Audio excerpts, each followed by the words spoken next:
Hi, and welcome to one of the discipleship.org intensives. My name is Steve McCoy. I'm a pastor of a local church in Sarasota, Florida called the 360 Church and author of the Small Circle Tools. I'm really excited about this conversation.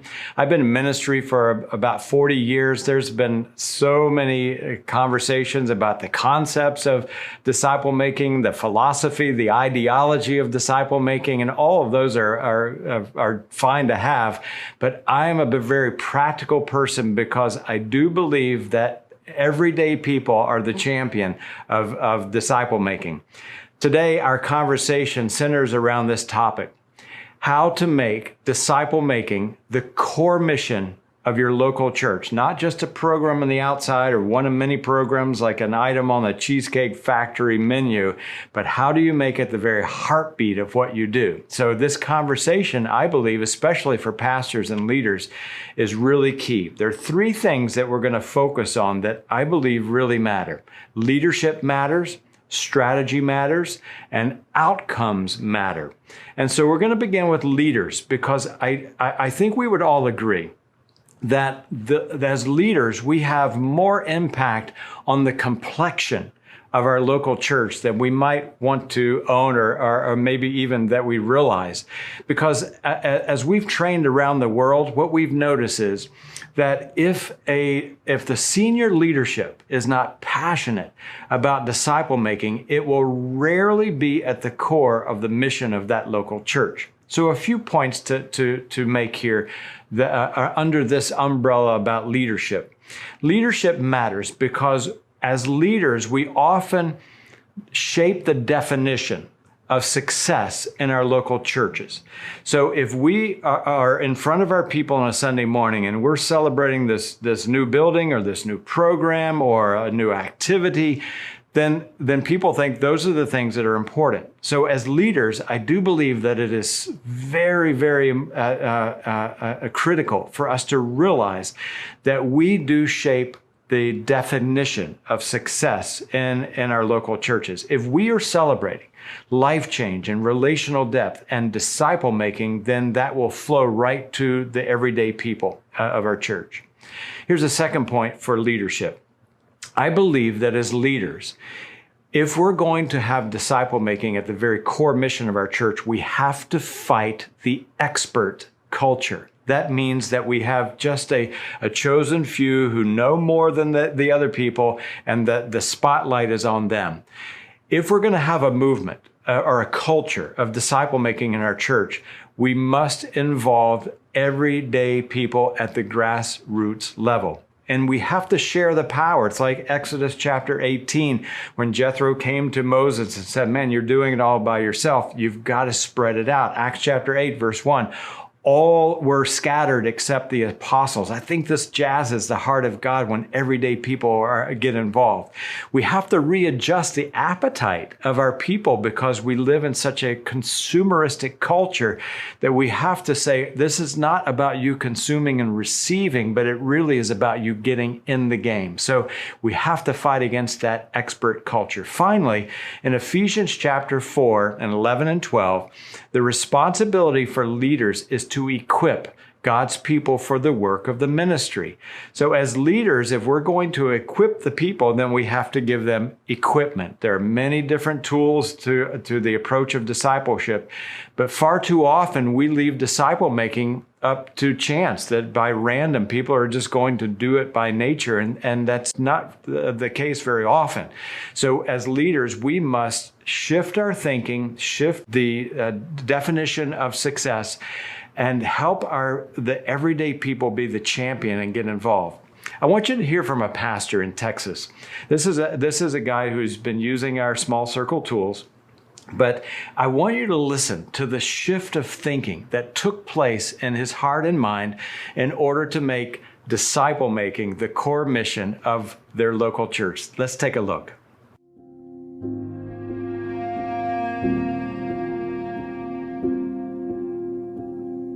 There's obviously several big challenges in trying to take a church down a discipleship path. For our church, we face some big hurdles in transforming the church back to the original model of Christ. And I think for us, it began with winning the hearts of the leadership. I called them together and I asked them, would you begin to read some of the things that the pastoral staff is reading? So the leaders agreed to begin reading with us as we read books like Discipleship, The Invested Life by Joel Rosenberg. We began to see what the church had lost. We had lost really the mission of Christ, or you might even say the method of Christ, how he did his ministry through disciples. And once we had then discipled leaders who were ready to take their own disciples, now we were ready to take it to the congregation. Once we got to that point, though, we had a very systematic approach to dealing with the sermons for a 6-month period. And we preached heavily from the Gospels. We just said to the congregation, during these next few months, allow us to speak from the heart from our platform here. And we want to catch the church congregation up on something we've been talking to the leaders about. As we begin to talk that way in front of the church, the light bulbs began to go off. The understanding was there. The Holy Spirit was working in our own congregation now to bring everyone to enlightenment. You have to understand, if you're trying to find the mission of Christ, the Holy Spirit's going to aid in that endeavor. And he began to illuminate the hearts of our people and give them a passion for not only being disciples, but understanding that making disciples was going to be the mission of our church because it was the mission of Jesus Christ.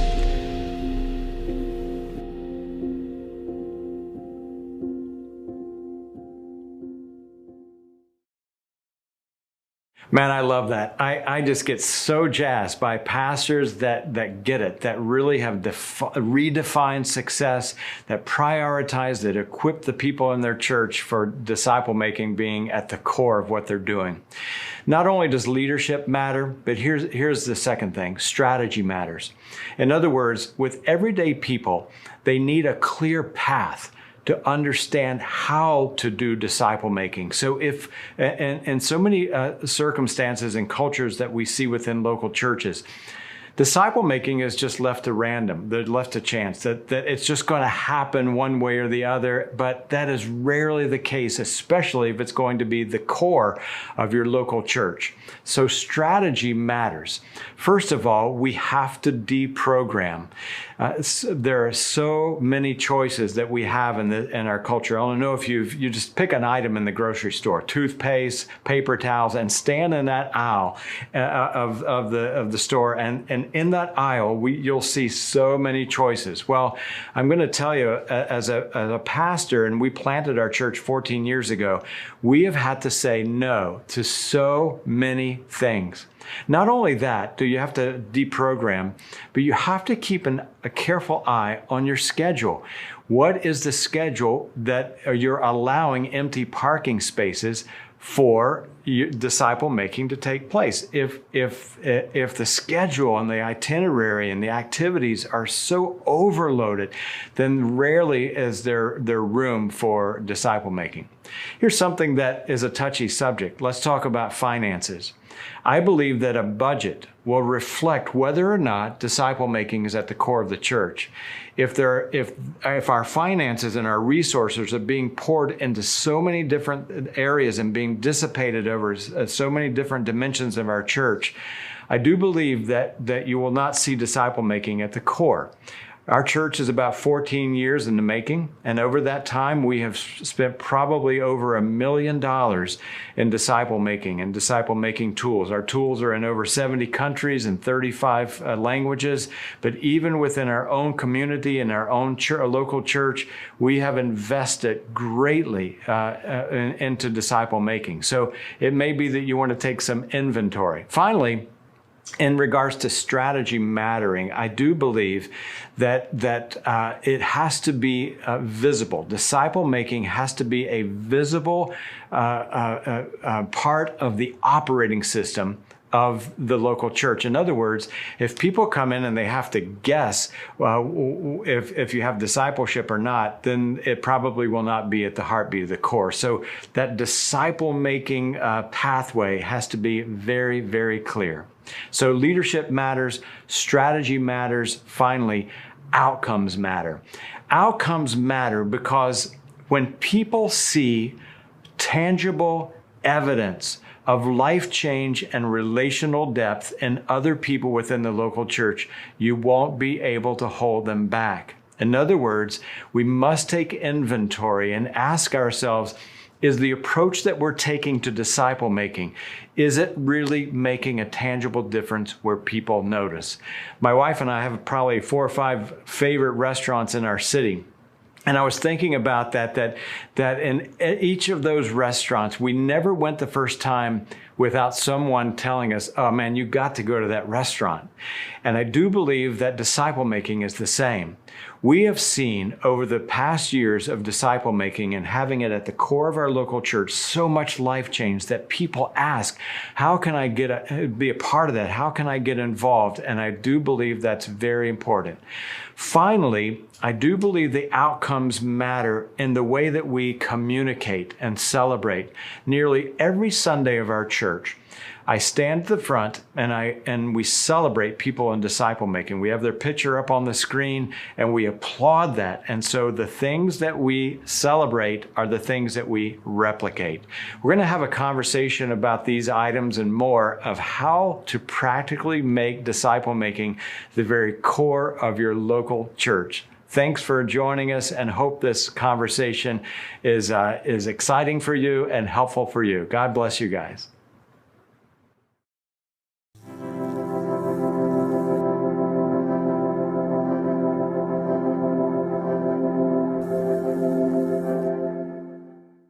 Welcome, everybody. My name is Bobby Harrington, and I get the privilege of leading this wonderful conversation on how Jesus-style disciple making is the core mission of the local church. Really appreciate what Steve just had to share with us. And in just a moment, I'm going to introduce Steve and Justin and Alex. But before I do that, I'd like to just set the stage in this session that we're having together today, which we are working our way through the 10 affirmations of disciple making that we think are the key affirmations for a disciple making movement. Today, the affirmation focuses on the local church, and we believe that the core mission of the local church is disciple making, and that's significant. So here's what we mean by that. We believe the local church is the primary environment for disciple making. In other words, God's plan A to redeem the world is disciples and disciple making in a local church context. The church is for discipleship, and then disciples manifest the kingdom of God to the world. When churches reverse this process and primary attempts are to get the world into the church instead of the church going into the world, we get chaos.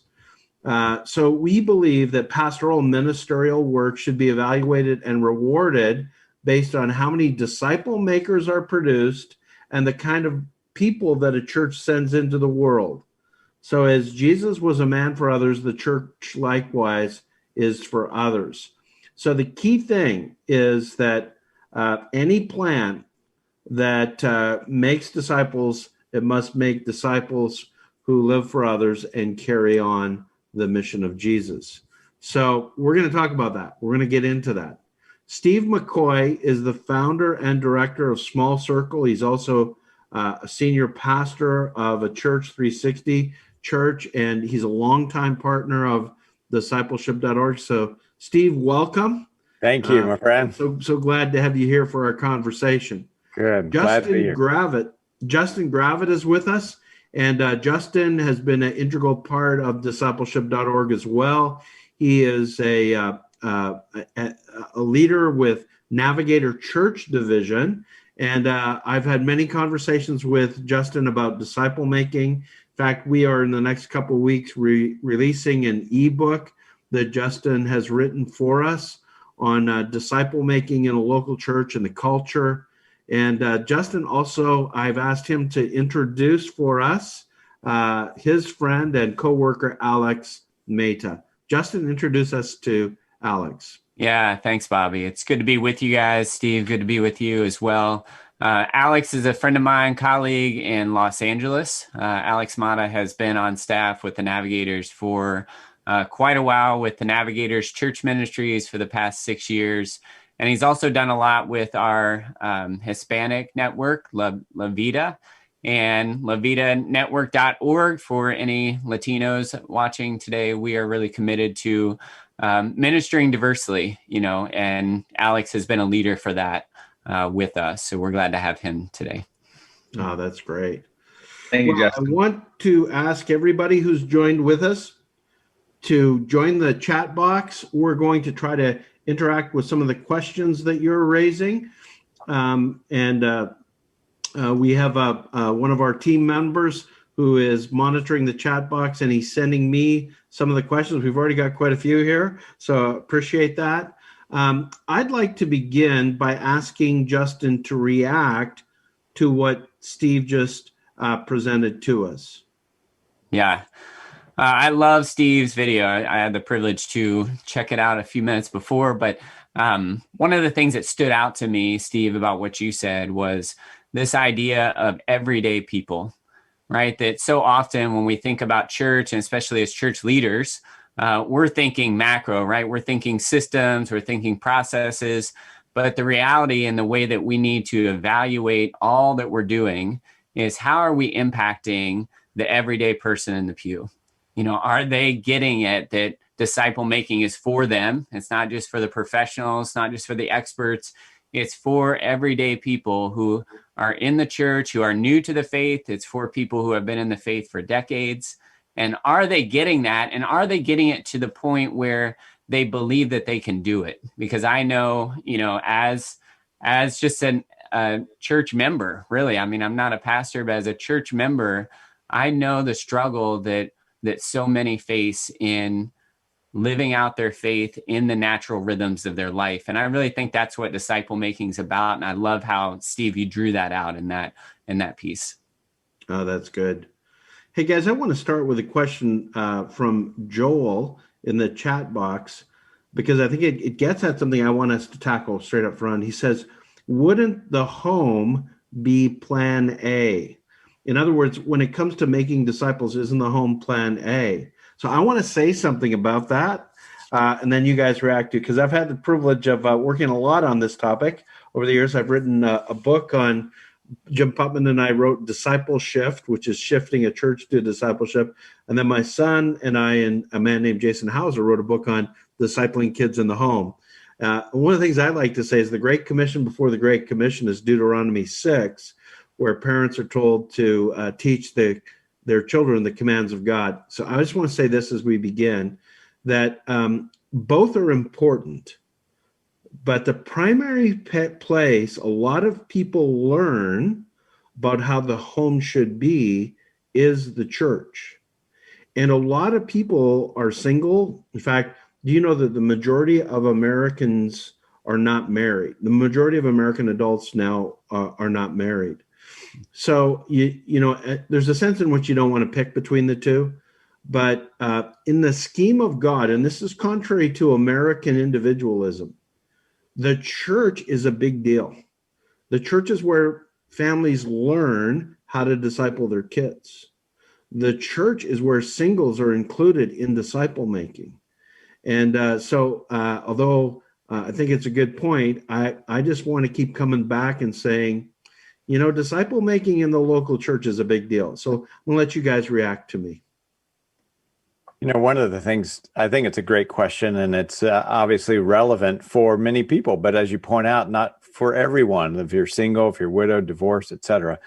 And so I think I'll say something that I'm going to go on a little bit of thin ice here, saying, I think my observation as a pastor is that the answer is absolutely. We're discipling our kids, but the great thing about the church is a village, it's a tribe, and I've noticed in my own kids, I have two boys, one is 16, one is 17, that I do partial discipling with them. the leaders that are within the local church, sometimes they have a greater voice than sometimes we do. Or maybe to be safe, I'll say an additional voice.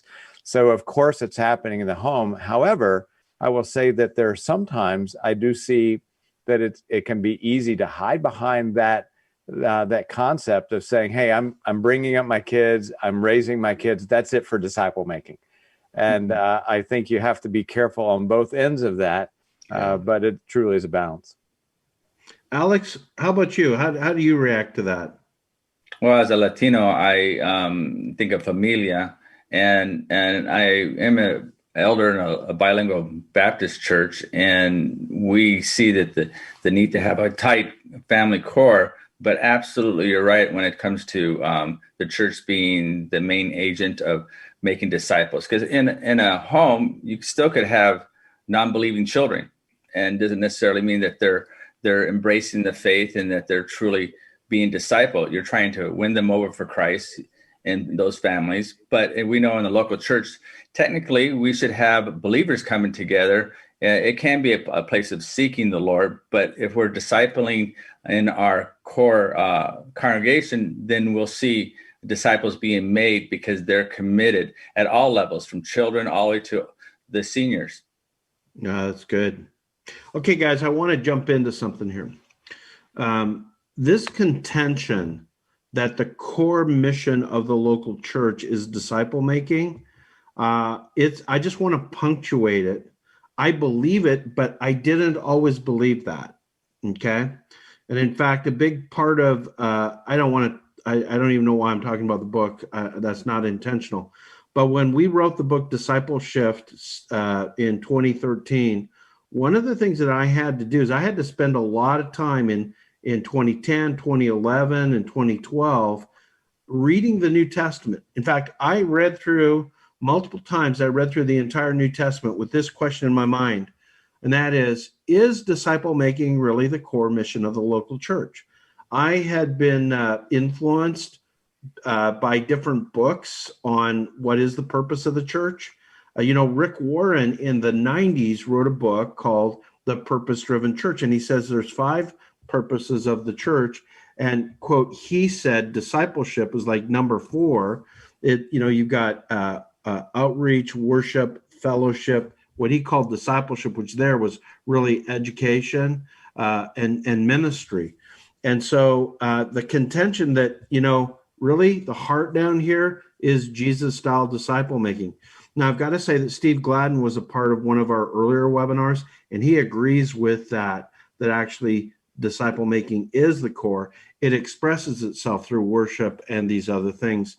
But I want to ask you guys to weigh in on biblically, why is that true? This is the pregnant pause where you jump in. Right. Yeah. I think when we return to Jesus, right? So Jesus is our example for life and ministry. And so when we return to him and look at what he did, he laid a foundation, and that foundation was disciple making through not just individuals, but he made a team that formed the foundation of the church. And so, when Jesus went about making a church, planting a church, he did it through disciple making, and it didn't stop once the church was planted. It continued and formed everything that the church did from there out. And so I think we have lost that so much in our culture. We believe that we can thrive as a church with a foundation other than Jesus-style disciple making. And I don't know biblically where we get that, because I don't think it's there. Yeah. So let me just summarize your argument, and then Alex, I want you to jump in next. What you're saying, Justin, is that when we look at Jesus, what did Jesus do? Jesus focused on disciple making. So at least at square one, we want to say we want to do what Jesus did. Yes. That's it. Alex, jump in here. I'm going to stay on this for a second because this is crucial. Alex? Yes. When I think about the core of the church being disciple making, we're really talking about following Christ and being Christ-like. And to me, there is where the church is empowered and called to do. and the Great Commission was go make disciples, but in what context? Throughout the world, we want to go in the communities, we want to reach the lost, we want to do those things. But the engine, the house that God has created for us to nurture, to build up the saints and equip them is the local church. And so when I think about disciple making, I think, what am I trying to do is help people walk with Jesus, to be like Christ and to make him known. And there is where we do that in a incubator to a certain degree, but at the same time, a house that allows people to see us as followers of Christ. That's good. Steve, go ahead and jump in, and then I want to take it one level deeper. Sure, man. I even think that when you look in the Old Testament, that you see a God that continually is urging us and charging us to multiply. And so there are some, as we know, activities in the church don't necessarily multiply. They can, but they can become more consumeristic. They can become more cul-de-sac in nature. And disciple making, the very heartbeat of disciple making, is really being aligned with a very creative, multiplying God.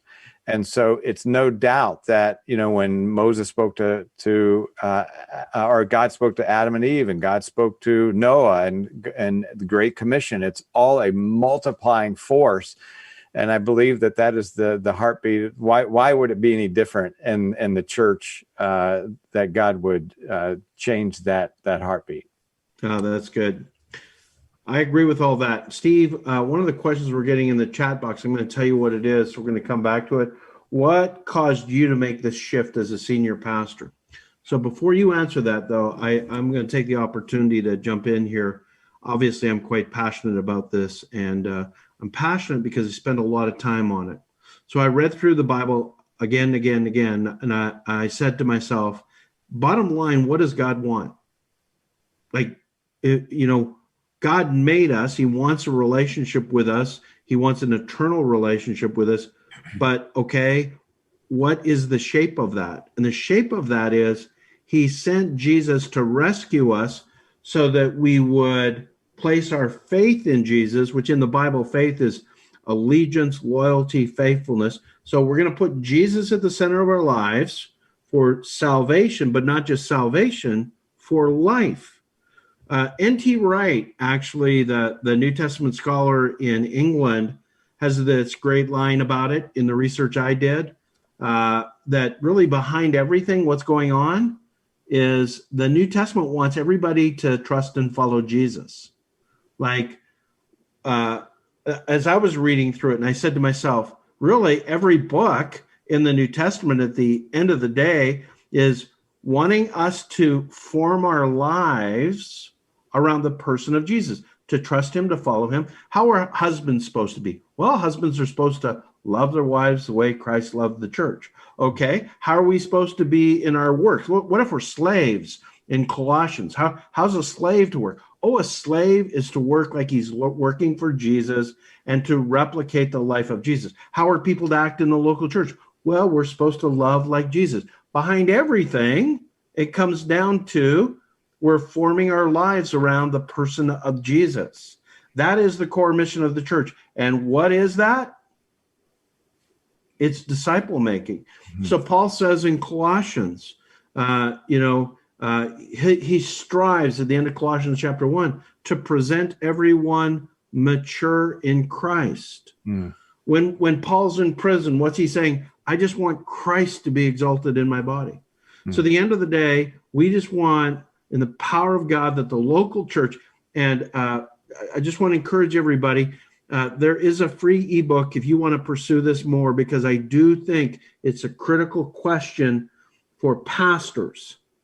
You've got to be convinced in your bones that it's about helping people at the end of the day be disciples of Jesus, to form their lives around Jesus for salvation and life here and now, and then and there. Mm-hmm. So Steve, tell us about your transition to that.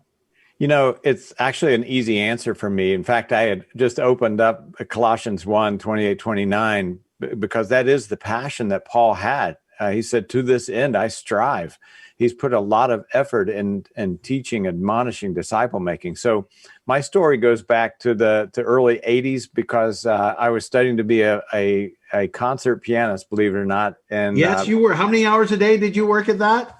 8 hours a day, man. 7 days a week, 364 a year. I was, if you're playing at that level, you got to play in the game. So there was a trumpet player that shared Christ with me. And long story short, I came into a church where it was a very multi-ethnic church. The pastor was from India.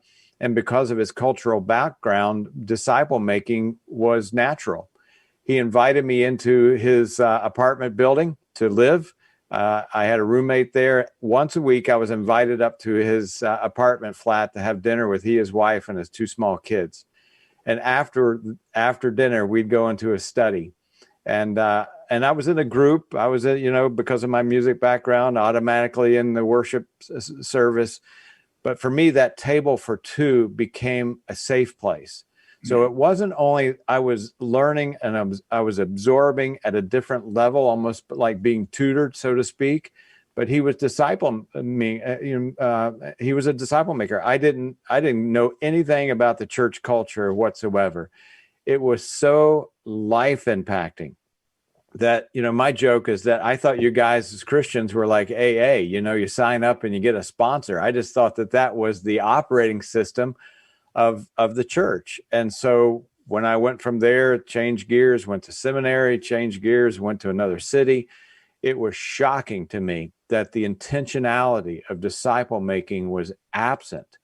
And so for us, we didn't make a shift in our church. We planted the church with the very dream. It was an experiment. Could we, and really back then, the only guys I knew were doing disciple making, to my knowledge, I'm not saying they're the only guys, we're Navigators.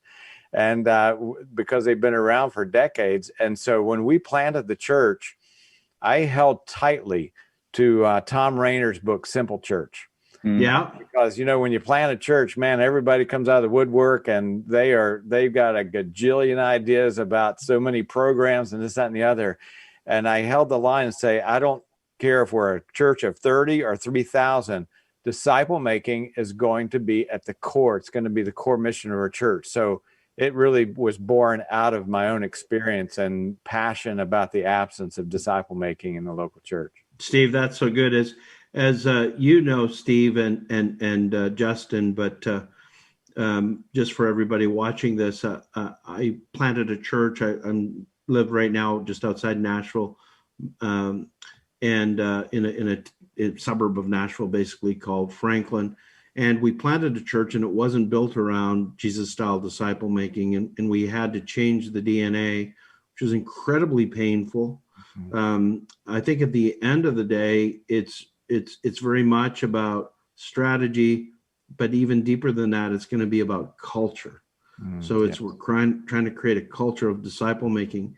Now, Jeff has a question. I want to read this to you guys from the chat box because it's a really good question. He says, how do you respond to the lead pastor who thinks everything we do is discipleship?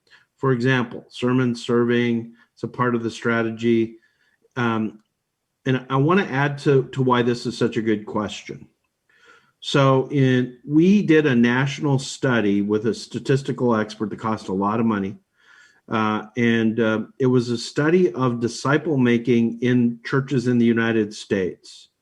And it's a statistically valid study of a representative of 1,000 churches, 1,000 pastors, you know how they do it, so that it's a good reflection. And here's the number one result of this study. And by the way, it's a free download on discipleship.org. Those of you who are a part of this master class, also, that's a part of the package in the master class. But here's the results of that study. And it's a fresh study. We released it earlier this year. In churches, the biggest problem is that church leadership says everything is discipleship. Everything is disciple making. Now, there's a certain sort of general sense in which there's truth in that. but everything is not Jesus style disciple making. And when everything is disciple making or discipleship, here's the adage: when everything is something, then ultimately nothing is Right. that. And the biggest problem, less than 5% of churches would be disciple making churches. When you use simple metrics about how Jesus made disciples, there's just simple ones there. So Alex, I'd like you to respond to that. How do you help somebody in what you're doing with the Navigators when everything's discipleship, which means too often nothing is Jesus style disciple making? Yeah, I think back to the earlier comment when you said you planted a church and you had to kind of replant the DNA. A part of the structure is, again, the pastors. Most churches are small, in general. It's a pastor doing everything, and the pastor who may not even have a core team of leaders that help him. Again, you could say, I have a deacon committee or I have an elder board, but reality is the pastor is trained in how to perform certain tasks as a pastoral ordinance or calling. And the challenge, again, is how do you move a pastor into a perspective that church discipleship is a team effort and it's just not him. And I think that's where I would start with most small churches, is try to help them understand that it is a team effort and that maybe you can recruit and develop a group of men and women who would really have this passion to make disciples in the local church. It just can't be the pastor alone. No, that's right. Okay, guys, I want us to talk about some of the things that Steve said. Steve, you said something that is absolutely right. And that is, in my experience, by the way, that the senior leadership has to be passionate, and I'm going to define it again, about Jesus-style disciple making. And if the senior leadership, especially the senior minister or senior pastor, if he's not, the church is not going to be. Right. So, Justin, you work a lot with churches in your role. Talk to us about that. Yeah, couldn't agree more. We're not going to have a church that has a core mission of disciple making if we don't have a pastor where that's his core mission, right? So the pastor can't just know about it. He has to do it. He can't just talk about it and celebrate it. He has to demonstrate it, right? And as I work with pastors and the rest of our team nationally works with pastors, that's probably the biggest hurdle that we hit against again and again and again. And part of the reason is pastors, they don't have training in how to do this. Most of them have gone through the seminaries and they haven't had a class. They haven't been through any sort of training. And so we start talking to them about this. And like you referenced, Bobby, we're talking different languages at first because we don't have the same definitions for the words.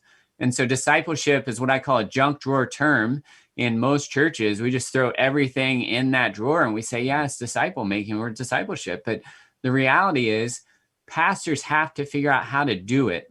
I'm working with a pastor now who has been learning and been hungry to learn and been pushing me forward. Like, all right, can we speed up until we got to the point where I said, okay, Pastor Jim, it's time for you. Who are you going to begin to disciple? One guy, two guys, three guys, up to you, but who is it? Oh, and then we've ground to a halt because it's one thing to learn about it. It's another thing to do it, right? And so pastors have a lot of obstacles to overcome that we really have to help them through. And part of it is an understanding problem, but a lot of it's some personal things too of, I just don't know how to walk along somebody life on life. I'm used to pastoring people and showing up for the events that they have, but I'm less used to calling somebody up and saying, hey, would you want to go out for coffee? Hey, could I come over and just hang out with your kids or watch them while you and your wife go out? So it's a lot of these challenges that we face. And senior leaders, I get it. It's hard. It's really hard to make that transition. And when we do have a board or elders or a team, they're normally not asking, Pastor, how's it going in disciple making? There's a lot of other questions that are coming, right? So I want to get to a couple of things that I think are really crucial about this. So let me mention what they are, and then I want to pause for a second because, Justin, I want you to tell us about what the Navigator Church Division does, just so people can know about you as a resource. And Steve, I want you to tell everybody about Small Circle that way. But before we get there, I want to describe a mindset that the senior leadership has to have. And here's what it is. First of all, you got to be biblically convinced that what God wants you to do is to raise up disciples of Jesus. Not just get people saved. That is a key part of being a disciple. It's like getting saved. It's like most important part. But once you're saved, God wants you for the rest of your life to form it around Jesus. You got to be convinced of that.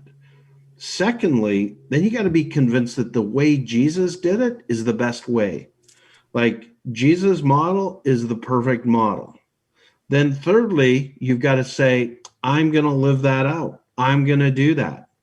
And again, we're mentioning a lot of resources. On the first one, we're in the chat box. People are asking. It's a free ebook. Discipleship is the core mission of the church.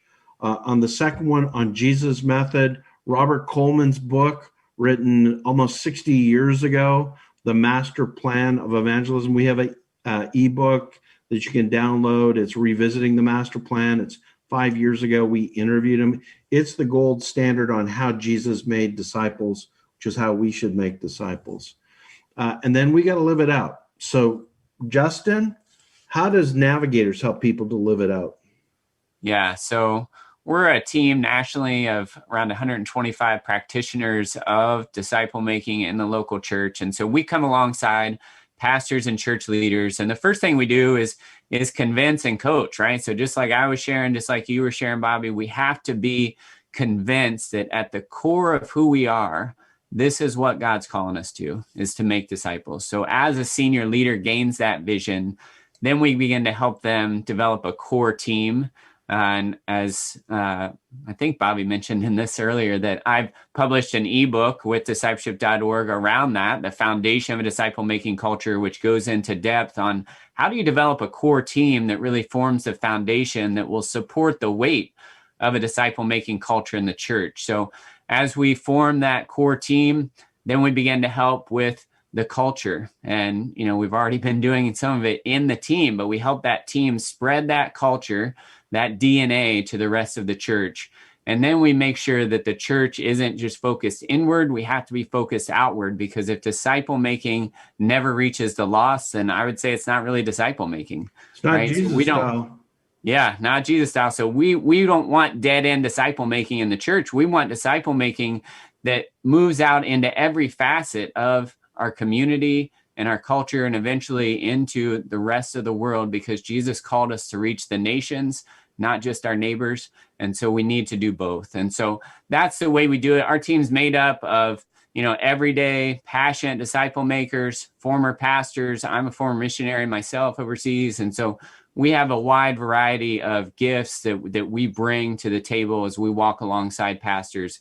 And really we bring a relationship to the local pastor. We're boots on the ground, and we help walk with them through this process that's really, really challenging. That's good, Justin. By the way, there's a link to a video that Justin created that's very similar to this, and you can see that link. Steve, talk to us about Small Circle. Yeah, man. So Small Circle is it indicates a relationship. And so for us, I think Navigators as well, we believe that groups are really important. And but we do find that within that group, or even outside that group, in addition to that group, a small circle relationship would be one that is very intentional, a Paul-Timothy relationship. And sometimes that can be a micro group, but typically one-to-one for us. That really begins to pour in. We find that as we talk about senior leadership, that many of them, as Justin appropriately said, just don't feel equipped. They don't feel ready. They don't know how. And that's a big deal for us. If everyday people are going to be involved, we have to, Ephesians 4:11-12, we have to equip God's people for the work of the ministry. So we, like Navigators, we have trainers all throughout the country. We're in now about 80 countries, 35 languages, and we have provided tools for everyday people to jump in. And I think it's a matter sometimes with senior leadership of trust. It's the Moses Jethro conversation where you can't do it all yourself. Sometimes our higher education almost embeds in us an expert culture. And in order to really create a culture of disciple making in our local churches, we have to let that go. We have to trust people. We have to trust people to be disciple makers and to make disciples who make disciples. And when that movement happens, man, it is absolutely exhilarating. In our church, we from 16 years old to the oldest is 92, happens to be my mom. She's on her fourth disciple. And man, when you see generations and generations of disciple making within your church, it is truly exciting, very rewarding. Hey, you can't use your mom because nobody could say anything against somebody using their mom. Absolutely. I'm teasing you, but that's a pretty cool story. Yeah. Hey, I want to speak for a few minutes to that person who's joining us. They're a part of this masterclass and they're not the senior pastor and they're frustrated. Right now in the chat box, several people, what do I do if my senior minister, my senior pastor, they're not on board with this? And I'm going to ask Alex to jump in because Alex, you were part of the U.S. military. You were part of Navigators, I think, since 1981. I want you to speak to this, Alex, but I'm just going to preempt you by saying this. We can't change the whole world, but we can be disciples who make disciples regardless of what our senior leadership is. But Alex, speak to that. Yeah, we want to be intentional in our efforts. And the challenge, again, when you work with a pastor who may not be orientated to the way we're talking on this discussion today, is to be able to come alongside without being a threat and being an asset to him or her in that case. And so the challenge, again, is how do you win a place of hearing? And the way you do that is coming with some assessments and current realities. Again, just allow them to self-assess, to grapple with the information, to ask them how things are going, and ask them if there's a better way. And then they don't see you as a threat trying to steal their sheep. Again, we as Navigators, and I'm sure the same for Steve's ministry, is that we want to come alongside in a way that is considered to be a blessing. Again, most pastors are hitting it hard and working hard, and they feel overwhelmed.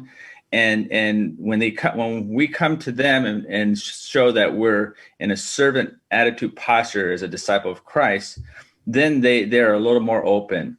Again, the challenge again is culture. Culture is a hard thing to change.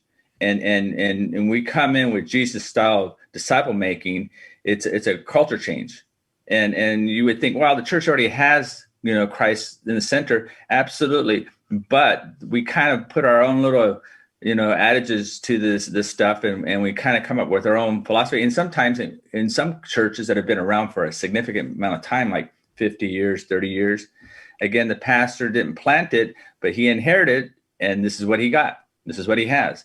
And how he wants to change it, it's not that simple. So part of it is being patient and helping that pastor understand this is something that's going to take some time. It's not going to happen tomorrow. I'm not going to hand you a book and give you a little checklist and you're done. No, we really need to work at this together. Thank you for that, Alex.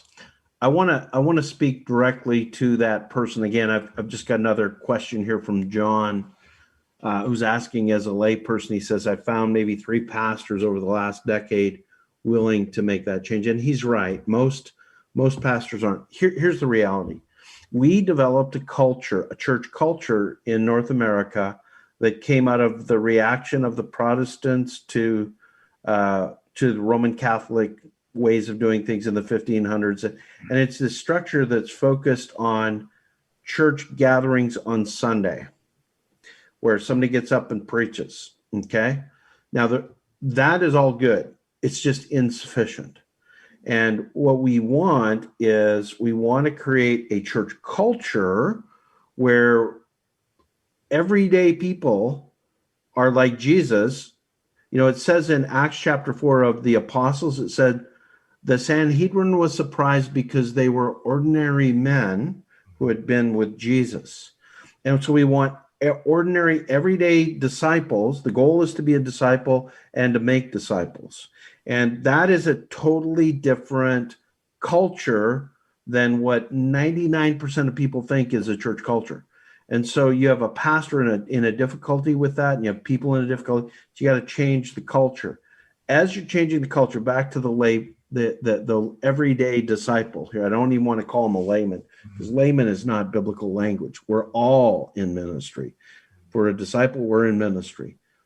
Every one of us, though, we need tools, because every one of us, regardless of where we're at in life, can be a disciple who makes disciples. I tell people, can you just give 3 to 5 hours a week? Well, most people say, yeah. Well, then we want to help you to invite people into discipling relationships with you. So in terms of tools, typically the biggest barrier is, okay, I'm persuaded, tell me what to do. I had a meeting 2 days ago with a senior pastor of a church, and he's just at the end of his rope, and he held up a book on disciple-making principles and all that. He said, this isn't helping. Will you please just give me a model? And so I gave him a model, and we have 30 partners with models. Steve, I'm going to just talk to us about the importance of a model or a strategy that tells the average everyday person, how do I do it?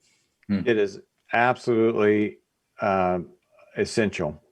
And because most people as pastors, we get up, we preach a message, we say, you know, it's going to focus on making disciples and becoming a disciple maker. Everybody's collectively nodding. I agree with that. I don't think people disagree, like we shouldn't be making disciples. But then we frustrate our people by saying, go and do it, without giving them a roadmap. So I believe that tools are absolutely critical to the whole success of making disciples for everyday people. So Steve has tools. Justin, at the Navigators, you guys have tools.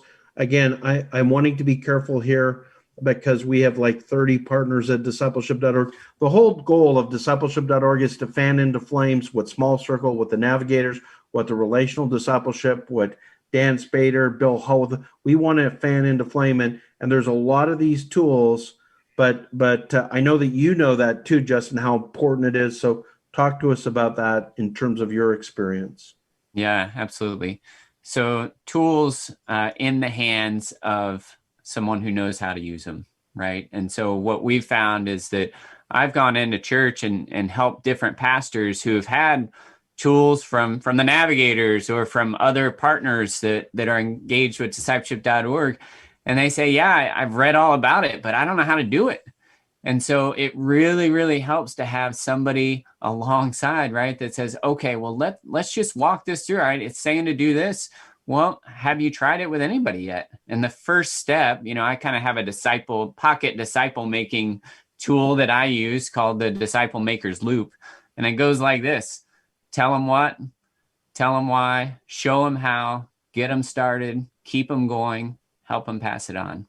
And so whatever the tool is, I say, okay, well, you learned what, do you know why? Okay, let's talk about why. Do you know how? Okay. Have you done it with anybody? Go share it with somebody. And the first step is like, share it. I don't care who you share it with, your wife, your kids, share it with your dog. It doesn't matter. Just share it.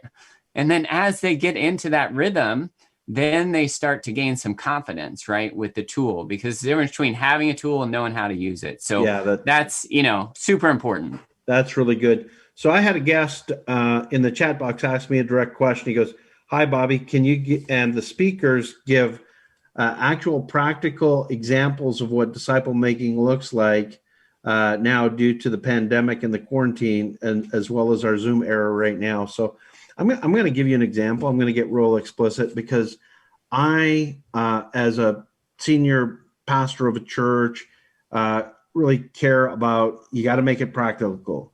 Like, call everybody to do it and give them a tool so they can do it. So I'm just going to give you a simple one that we found great effectiveness even during COVID-19. Okay. So I want to be careful not pushing personal examples, but our model, what we do is we ask people to follow the rhythms of Jesus.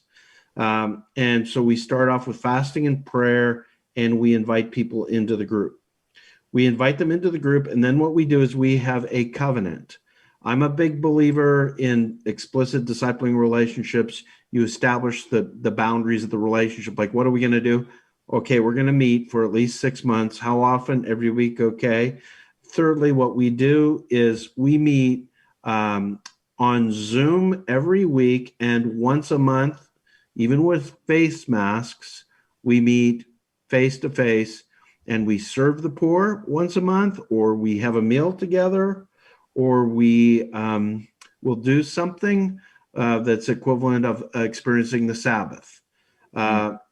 We give them then curriculum that's for catch this, the curriculum we use is for the everyday disciple who can then go through it and use it himself or herself with other people. You have to have curriculum that other people can use with other people who use it with other people. And so just in terms of answering explicitly to that. Listen, we're going to come back. We're going to take a brief pause here. And when we come back, I'm going to ask each of you to say if you could just give one exhortation, what would it be? So let's pause, and I want everyone to know how you can get all of this material, this master class, and all of these great sessions for your use with yourself and your team. So let's watch this clip on how to do that. Hey guys, you can have immediate access to all the material from the Holistic Disciple Making Intensives, and you can purchase the course for personal use at a time that's best for you. It's called our Holistic Disciple Making Masterclass and Certification. And with it, you get access to all the in-depth discussions in video and in written form, online assessments, and you get discipleship.org's certification. So for more information, please click the tab below. So as this session ends, and I found this very invigorating, thank you, each of you, for your participation. If you could end with one thing to exhort and encourage here as we end, what would it be? Alex, I'm going to start with you. The words of Jesus, and go make disciples. You and I are about doing that, and you're on this call today, and you're trying to practice everyday lifestyle of Jesus disciple making. And the challenge again is not to give up, to endure, to persevere. The challenge again is not to quit, to not become discouraged, because the enemy is trying to discourage us even in this COVID time right now. And we must band together as brothers and sisters in Christ to hold arm in arm that this is something that the Lord has called us to do. And by golly, we're going to do it with all our heart, soul, and mind. That's the challenge. And I want to encourage you today, keep on going. Thank you. Justin. Yeah, disciple making can become the mission of your church. It can. And we can decide today, you can decide today that you're going to be the key in that happening, right? By choosing to be a disciple making pastor, a disciple making leader in the church, and taking advantage of the resources that are out there with discipleship.org and the partners.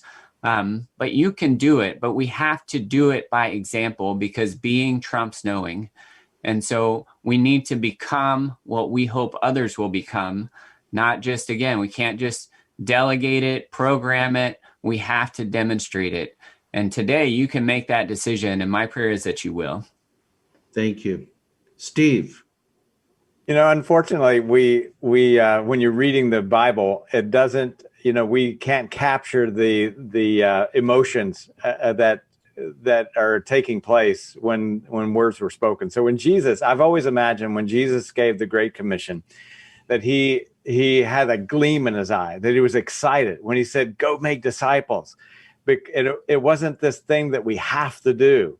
And what I would say, my exhortation and my challenge to leaders, to those that are watching today, is don't miss the jazz. This is not something like, oh, okay, I've got to do it, and I'm really feeling guilt about it. No, you will miss the jazz when you see ripples of disciples making disciples making disciples. In our local church, we're on our 5th generation, and it is thrilling to see that. And so, man, just be excited about it and approach it with a mindset that is positive, and see the gleam in Jesus's eyes when he said, "Go make disciples." I love the way you said, "Don't miss the jazz." Only a man with a PhD in music and a concert pianist who practiced 8 hours a day can pull that metaphor off in a great way. So thank you.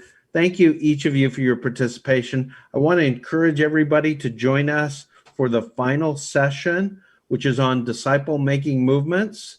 So we look forward when we meet next time, where we have Shadonke Johnson, who leads a disciple-making movement of hundreds of thousands. Dave Ferguson, who's the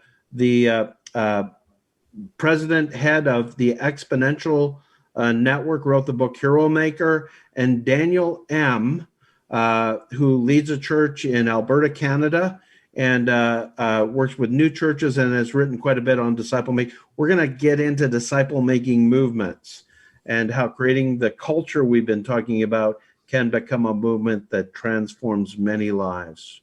Well, God bless everyone. Thank you for being with us. And we hope that you leave us from this session with a commitment to be a disciple and make disciples.